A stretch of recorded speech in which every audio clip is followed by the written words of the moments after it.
Biz 2 günlük Şamaxıya gedirik, sizləri də özümlə aparıram. Otel seçimimiz Şamaxı Palas oldu. Mənzərəsi, təbiəti sadəcə mühitində həm böyüklər üçün, həm kiçiklər üçün çox böyük hovuzları var. Bundan əlavə uşaqlar üçün müxtəlif əyləncə mərkəzləri və böyük futbol meydançası var. Həm özümüz, həm uşaqlar çox əyləndik. Oteldəki yeməklər isə həqiqətən çox dadlıdır. Bir şirniyyat ustası olaraq şirniyyatların dadını isə ayrıca çox bəyəndim. Gün baxımında isə otelin mənzərəsini mütləq görməlisiniz.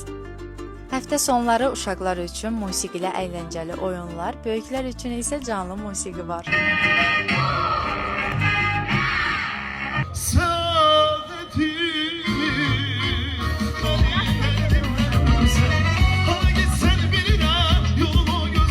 İzlədiyiniz üçün təşəkkür edirəm. Növbəti videolarda görüşənədək hələlik.